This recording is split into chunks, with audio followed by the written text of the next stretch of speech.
Hello parents आणि student. आज English reading शिकण्याचा आपला डे 5 आहे.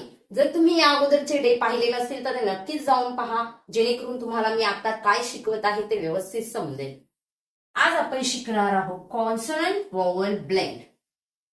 हे शिकवणे का गरजेचे आहे हे मी तुम्हाला आता सांगत आहे. हे शिकलं तर तुमच्या मुलांचा जो रीडिंगचा स्पीड आहे तो खूप पटीने वाढणार आहे. कारण की मुलांना 26 लेटरचे साऊंड प्रॉपर येत असतात, पण ते वाचता आणि त्यांना खूप वेळ घेतात. ते क ऑब क म ऑब म असा खूप वेळ लागतो वाचनाला. आणि हाच सुरुवातीला ठीक आहे असं वाचन, पण हाच जर तुम्हाला स्पीड त्यांचा इन्क्रीज करायचा असेल तर त्यासाठी आहे कॉन्सोनंट व्हॉवल ब्लेंड, जे प्रत्येकाने आपल्या मुलांना नक्कीच शिकवा. बघा, आता मुलांना ओचा शॉर्ट साऊंड माहित असणार आहे. ओ सेस ऑ. ओचा साऊंड काय आहे? अ. मुलांना 26 लेटरचे जे साऊंड असतात ते तर माहित असतात, की बी चा साऊंड ब, सी चा साऊंड ख, डी चा साऊंड ड, एफ चा साऊंड फ, असं झेड पर्यंत मुलांना येत असतं. पण आता तुम्हाला मुलांना काय शिकवायचं आहे, की हा बी एकटा असला की याला ब बोलायचं, सी एकटा असेल तर क बोलायचं, डी एकटा असेल तर ड बोलायचं, पी एकटा असेल तर प बोलायचं.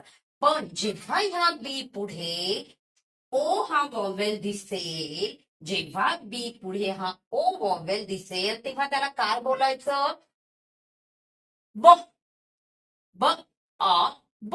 म्हणजे बीचा साऊंड ब आणि ओचा साऊंड अ. हा दोघांचा एकत्र साऊंड काय होतो? ब. सेम. सी एकटा असेल तर क आणि ओ एकटा असेल तर अ. पण जेव्हा सी आणि ओ बाजूबाजूला दिसतात तेव्हा डायरेक्ट काय बोलायचं? क. सुरुवातीला मुलं बोलतील क आ का, ड आ डा, फ आ फ. पण काही दिवसांनी मुलांना थोडं चेंज करा आणि मुलांची प्रॅक्टिस करून घ्या, की जेव्हा हे वर्ड तुम्हाला दिसतील, ह्या लेटर समोर तुम्हाला ओ हा लेटर दिसते तेव्हा डायरेक्ट तुम्हाला काय बोलायचंय? एच आणि ओ बाजूबाजूला दिसले तर काय बोलायचंय? हा. जे आणि ओ बाजूला दिसलं तर काय बोलायचंय? ज. ल. से. टी आणि पी एकटा असेल तर प बोलायचं, पण त्या पी पुढे ओ दिसला तर काय बोलायचंय? प. न अ न. एम च्या बाजूला ओ दिसला तर काय बोलायचंय? म. सुरुवातीला मुलांना बोलू द्या म अ म, न अ न, प अ प. पण ही सुरुवातीला. नंतर स्पीड इन्क्रीज करण्यासाठी मुलांची एवढी जास्त प्रॅक्टिस करून घ्या की दिसल्या आर आणि ओ दिसला की मुलांनी लगेच काय बोललं पाहिजे? र. स. ट. एवढ्या फास्ट मुलांनी रीड केलं पाहिजे. आणि हे केल्यानंतर तुमची मुलं हे सीबीसी वर्ड, म्हणजे ज्याच्यामध्ये एक कॉन्सोनंट असतो, एक वॉवल असतो आणि पुन्हा एकदा एक कॉन्सोनंट असतो, म्हणजे 3 लेटर रीडिंग खूप इझी पद्धतीने करणार आहे. ते कसं ते आता पाहूया. इथे मी तुम्हाला दिसत असेल, हे 2 लेटर एका साईडला दिलेत आणि हा लेटर थोडासा गॅप देऊन दिलाय. तुम्हाला हे असंच लिहायचं आहे मुलांना समजण्यासाठी. नंतर मुलांना समजलं तर असं लिहायची गरज नाही आहे. तर इथे बघा मी काय लिहिलेलं आहे, इथे जे आणि ओ एका बाजूला लिहिलंय, थोडासा स्पेस देऊन इथे बी लिहिलाय.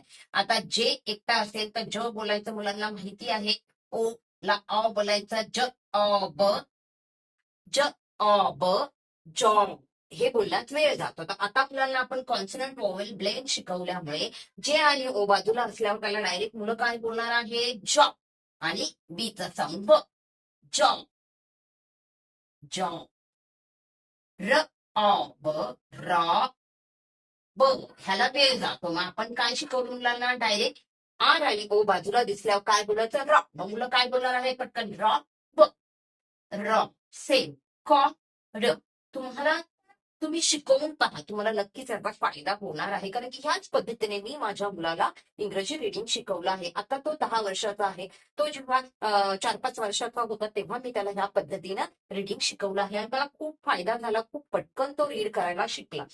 Pod, pod, rod, raw, dog, dog, hog, hock. पण मुलांना जेव्हा तुम्ही शिकवाल तेव्हा तुम्हाला थोडेफार पेशन्स ठेवायचे आहे.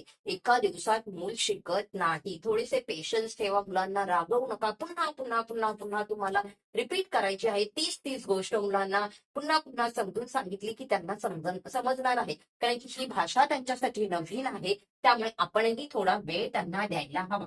Cot, cot. Not, not. Fox, fox. Bug, mom. Cod, cock.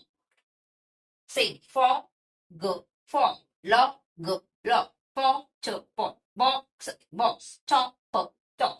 एवढं इझी आहे आणि हे खरंच इझी आहे जर तुम्ही मुलांना कॉन्सनंट वोवेल ब्लेंड शिकवला तर. खूप इझी पद्धतीनं मुलं रीड करणार आहे. आतापर्यंत आपण AEIO ह्या चारही वॉवेलचं कॉन्सनंट वोवेल ब्लेंड पाहिला आहे. तुम्ही जर हा व्हिडिओ फर्स्ट टाइम पाहत असाल तर याच्या अगोदरचे व्हिडिओ तुम्हाला प्लेलिस्ट मध्ये पाहायला भेटेल, ज्याच्यामध्ये मी अगदी बेसिक पासून सुरुवात केलेली आहे. पहिल्या सर्व लेटरचे फोनिक्स सांगून घेतले आहे. त्यानंतर नेक्स्ट डे मध्ये AEI ह्या तिन्ही लेटरचे कॉन्सनंट वॉवेल ब्लेंड शिकवलेला आहे. प्रत्येकाचा वेगवेगळे व्हिडिओ आहे आणि तो पाहण्यासाठी नक्कीच आपल्या चॅनलवर क्लिक करून आपल्या प्लेलिस्टला व्हिजिट द्या. तिथे तुम्हाला प्लेलिस्ट मिळेल इंग्रजी शिका मराठीच्या मदतीने. तिथे तुम्हाला हे सर्व व्हिडिओ पाहायला मिळतील. त्याच पद्धतीने आपले मराठीचे व्हिडिओ खूप छान चालतात. बऱ्याचशा मुलांचं मराठी ही कच्चं असतं. तुम्हाला तिथूनही एक आयडिया मिळेल की मराठी कसं मुलांना शिकवावं किंवा कसं त्यांचं लेखन किंवा त्यांचं मराठी कसं इम्प्रूव्ह करायचं ह्यावर आपले खूप सारे व्हिडिओ आहेत.